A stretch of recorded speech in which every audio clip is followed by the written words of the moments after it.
लक्ष्मीपति श्री नारायण की कृपा आप सभी भक्तों पर सदैव बनी रहे। भारतवर्ष में एक प्रतापी और दानी राजा राज्य करता था।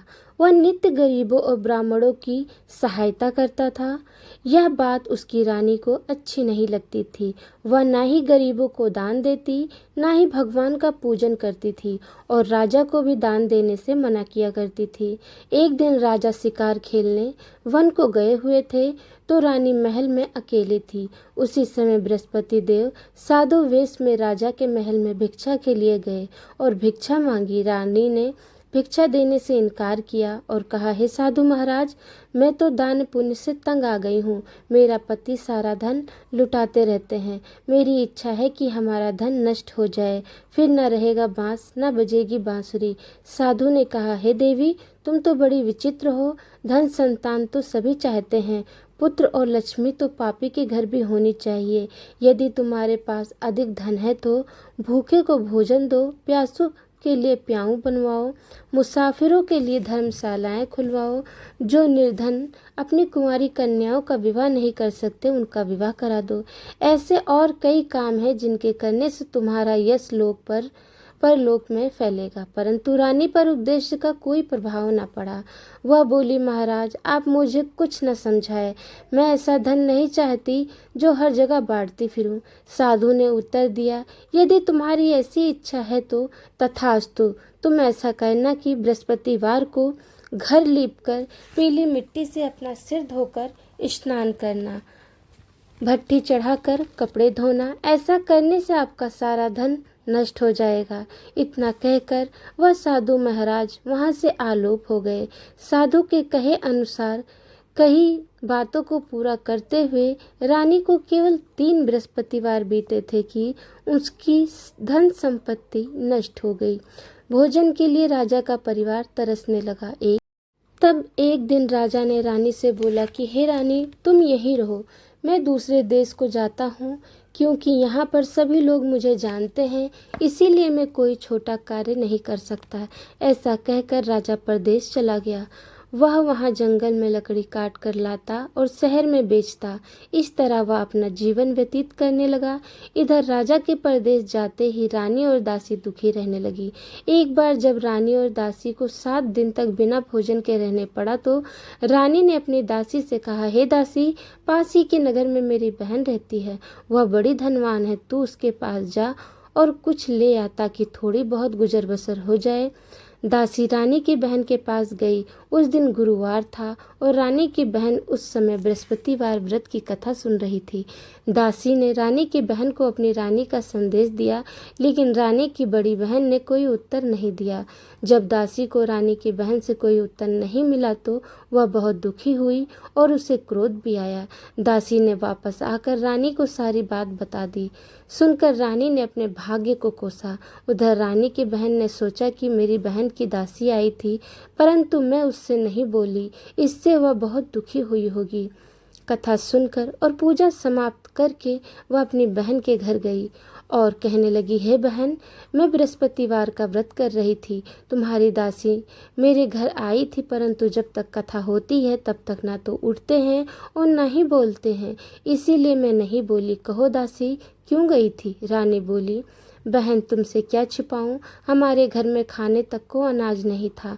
ऐसा कहते कहते रानी की आंखें भर आई। उसने दासी समेत पिछले 7 दिनों से भूखे रहने की बात अपनी बहन को विस्तार पूर्वक सुना दी। रानी की बहन बोली, देखो बहन, भगवान बृहस्पति देव सबकी मनोकामना पूरी करते हैं। देखो, शायद तुम्हारे घर में अनाज रखा हो। पहले तो रानी को विश्वास नहीं हुआ, पर बहन के आग्रह करने पर उसने अपनी दासी को अंदर भेजा तो उसे सचमुच अनाज से भरा एक घड़ा मिल गया। यह देखकर दासी को बड़ी हैरानी हुई।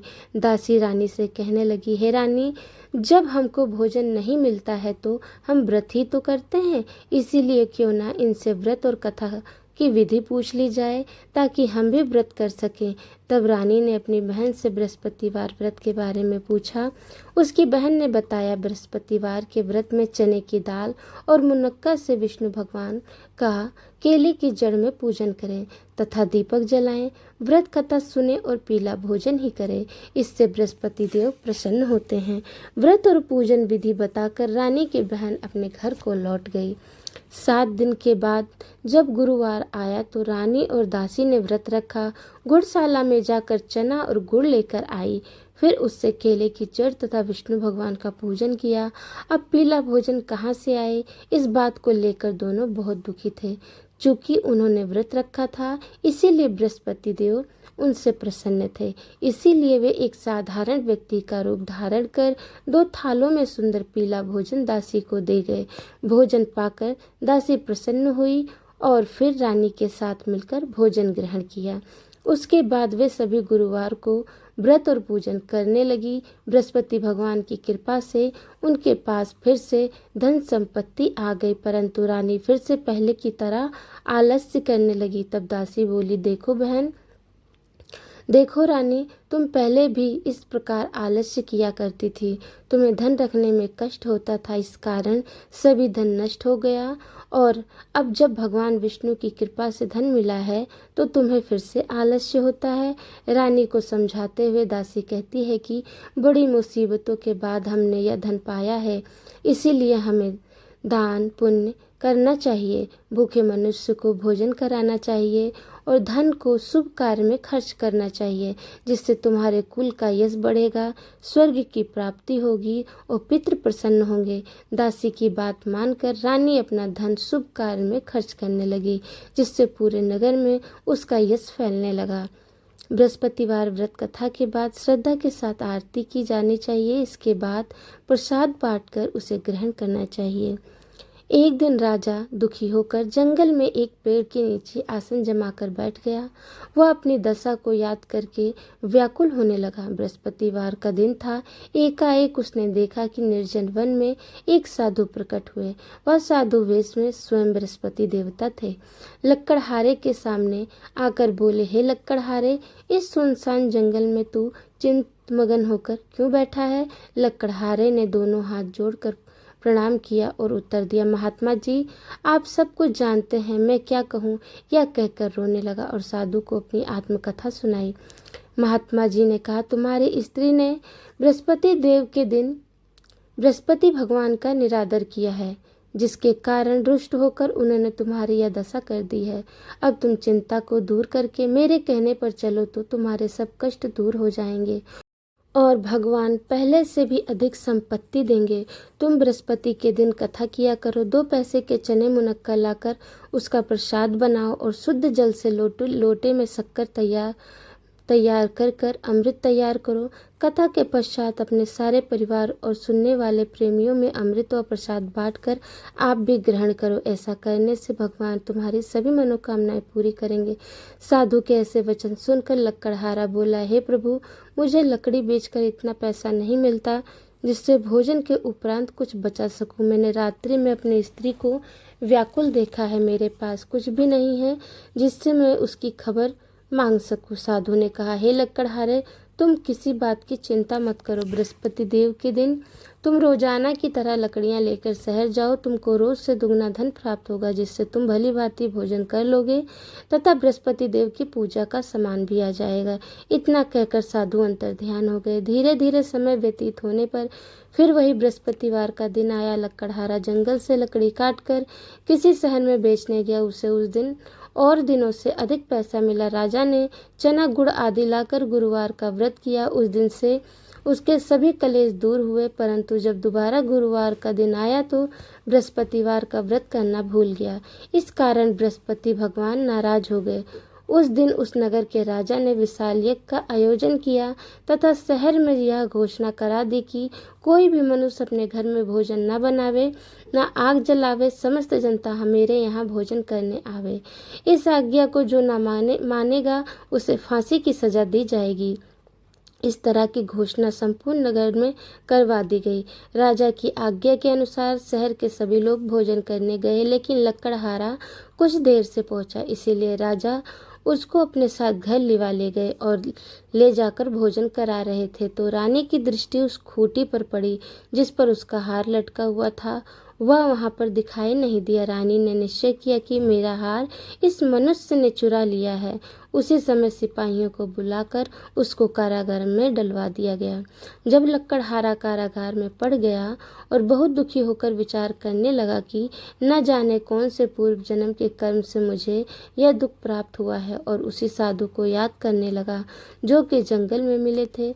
उसी समय तत्काल बृहस्पति देव साधु के रूप में प्रकट हुए और उसकी दशा को देखकर कहने लगे, अरे मूर्ख, तूने बृहस्पति देव की कथा नहीं करी, इस कारण तुझे दुख प्राप्त हुआ है। अब तू चिंता मत कर। बृहस्पतिवार के दिन कारागार के दरवाजे पर 4 पैसे पड़े मिलेंगे, उनसे तू बृहस्पति देव का पूजन करना, तेरे सभी कष्ट दूर हो जाएंगे। गुरुवार के दिन उसे 4 पैसे मिले। लकड़हारे ने कथा कही। उसी रात्रि को बृहस्पति देव ने उस नगर के राजा को स्वप्न में कहा, हे राजा, तुमने जिस आदमी को कारागार में बंद कर दिया है वह निर्दोष है, वह राजा है, उसे छोड़ देना। रानी का हार उसी खूंटी पर लटका है, अगर तू ऐसा नहीं करेगा तो मैं तेरा राज्य को नष्ट कर दूंगा। इस तरह रात्रि के स्वप्न को देखकर राजा प्रातःकाल उठा और खूंटी पर हार देखकर लकड़हारे को बुलाकर क्षमा मांगी तथा लकड़हारे को योग सुंदर वस्त्र भूषण देकर विदा कर दिया। बृहस्पति देव की आज्ञा अनुसार लकड़हारा अपने नगर को चल दिया। राजा तब अपने नगर के निकट पहुंचा तो उसे बड़ा आश्चर्य हुआ।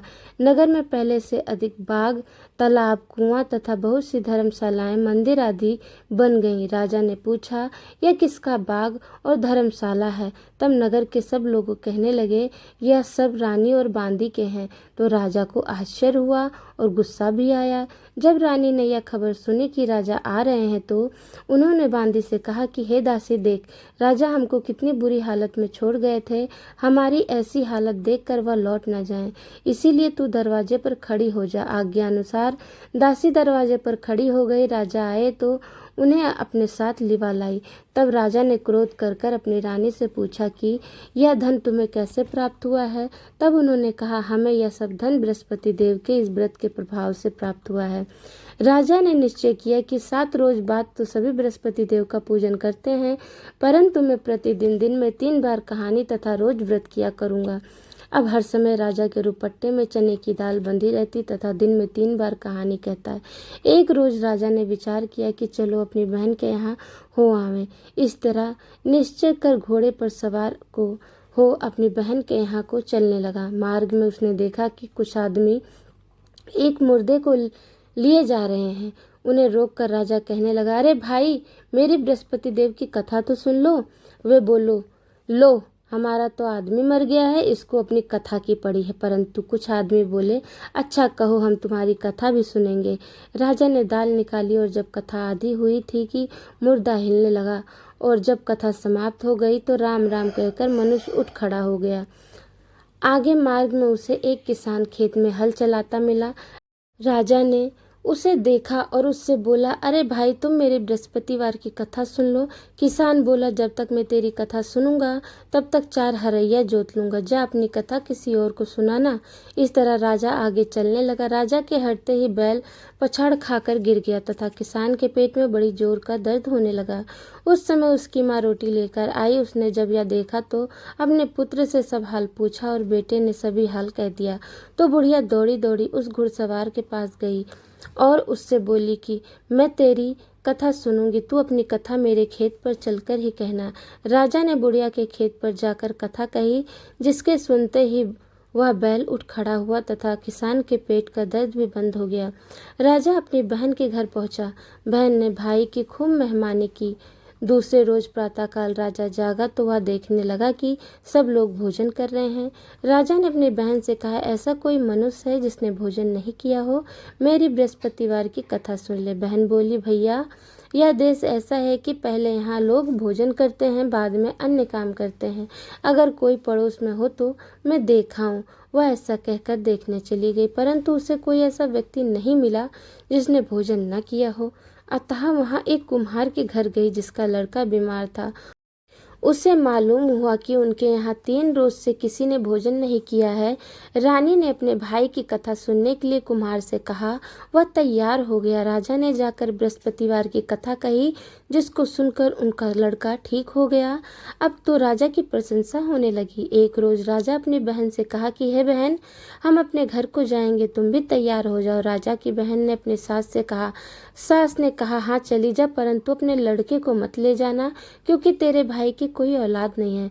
बहन ने अपने भाई से कहा, हे भैया, मैं तो चलूंगी पर कोई बालक नहीं जाएगा। राजा बोला, जब कोई बालक नहीं जाएगा तब तुम ही क्या करोगी। बड़े दुखी मन से राजा अपने नगर को लौट आया। राजा ने अपनी रानी से कहा, हम निर्वंशी हैं, हमारा मुंह देखने का धर्म नहीं है और कुछ भोजन आदि नहीं किया। रानी बोली, हे प्रभु, बृहस्पति देव ने हमें सब कुछ दिया है, वह हमें औलाद अवश्य देंगे। उसी रात को बृहस्पति देव ने राजा से स्वप्न में कहा, हे राजा, उठ, सभी सोच त्याग दे, तेरी रानी गर्भ से है। राजा की यह बात सुनकर रानी बड़ी खुशी हुई। 9वें महीने में उसके गर्भ से एक सुंदर पुत्र पैदा हुआ। तब राजा बोला, हे रानी, स्त्री बिना भोजन के रह सकती है पर बिना कहे नहीं रह सकती। जब मेरी बहन आवे तुम उससे कुछ मत कहना। रानी ने सुनकर हाँ कर दिया। जब राजा की बहन ने यह शुभ समाचार सुना तो वह बहुत खुश हुई तथा बधाई लेकर अपने भाई के यहाँ आई तो रानी ने कहा, घोड़ा चढ़कर तो नहीं आई, गधा चढ़ी आई। राजा की बहन बोली, भाभी, मैं इस प्रकार न कहती तो तुम्हें औलाद कैसे मिलती। बृहस्पति देव ऐसे ही हैं, जैसे जिसके मन में कामनाएं होती हैं उसकी सभी मनोकामनाएं पूरी करती हैं। जो सद्भावना पूर्वक बृहस्पतिवार का व्रत करता है एवं कथा पढ़ता अथवा सुनाता है, दूसरों को सुनाता है, बृहस्पति देव उसकी सभी मनोकामनाएं पूरी करते हैं। बोलो बृहस्पति भगवान की जय। भगवान बृहस्पति देव उसकी सदैव रक्षा करते हैं। संसार में जो मनुष्य सद्भावना से भगवान जी का पूजन व्रत सच्चे हृदय से करते हैं तो उनकी सभी मनोकामनाएं पूरी होती है। जैसी सच्ची भावना से रानी और राजा ने उनकी कथा का गुणगान किया तो उनकी सभी इच्छाएं बृहस्पति देव जी ने पूर्ण की थी। इसीलिए पूर्ण कथा सुनने के बाद प्रसाद लेकर जाना चाहिए। हृदय से उनका मनन करते हुए जयकारा बोलना चाहिए। बोलो बृहस्पति देव की जय। जय श्री हरि विष्णु भगवान की जय। कमेंट में श्री हरि विष्णु भगवान का जयकारा अवश्य लगाएं। लाइक कमेंट शेयर जरूर करें। नए हैं तो सब्सक्राइब कर मेरे चैनल को बेल आइकन जरूर प्रेस करें आगे की कथा सुनने के लिए। चैनल पर और भी कथाएं हैं, उनको अवश्य सुनें। धन्यवाद। अच्छा लगे तो शेयर जरूर करें। जय श्री हरि विष्णु।